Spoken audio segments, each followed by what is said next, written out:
সম্প্রতি ইসরায়েলের সামরিক বাহিনী সিরিয়ার রাসায়নিক অস্ত্রাগার এবং ক্ষেপণাস্ত্রাগারে হামলা চালিয়েছে। ইতিমধ্যে তারা সিরিয়ার বিভিন্ন সীমান্তবর্তী এলাকায় প্রবেশ করেছে। জানা গেছে বিদ্রোহী গোষ্ঠীর হাতে এই অস্ত্র পড়ার আশঙ্কায় ইসরায়েলি হামলা চালায়। মূলত সিরিয়ার আসাদ সরকারের পতনের পর সিরিয়ার অস্ত্র ভান্ডার হুমকির মুখে পড়তে পারে বলে ধারণা করা হয়। ইসরায়েলি বিমান বাহিনী এসব অস্ত্র যাতে শত্রু বা বিদ্রোহী গোষ্ঠীর নিয়ন্ত্রণে না যায় তা নিশ্চিত করতে রাসায়নিক কারখানা, বিমান প্রতিরক্ষা সিস্টেম এবং ক্ষেপণাস্ত্র ডিপোগুলো লক্ষ্য করে হামলা চালায়। অন্যদিকে সিরিয়ার সামরিক সূত্র দাবি করেছে যে ইসরায়েলের যুদ্ধ বিমানগুলো এই আক্রমণ পরিচালনা করে, তবে ইসরায়েলের পক্ষ থেকে এ বিষয়ে কোনো মন্তব্য করা হয়নি। বিশেষজ্ঞরা দাবি করেছেন এই আক্রমণ যদি চলমান থাকে তাহলে দুই দেশের মধ্যে আরও উত্তেজনা বাড়তে পারে। তবে বিদ্রোহীদের পক্ষ থেকে এখন পর্যন্ত কোনো প্রতিক্রিয়া দেখা যায়। হয়তো খুব শীঘ্রই আমরা এই বিষয়ে আপডেট কোনো কিছু জানতে পারবো।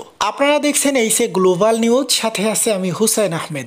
এই জাতীয় আপডেট পেতে অবশ্যই আমাদের চ্যানেলটি সাবস্ক্রাইব করে একটা লাইক করে আমাদের সাথেই থাকুন। দেখা হবে আবারও কোনো নেক্সট আপডেট নিউজে। আল্লাহ হাফেজ।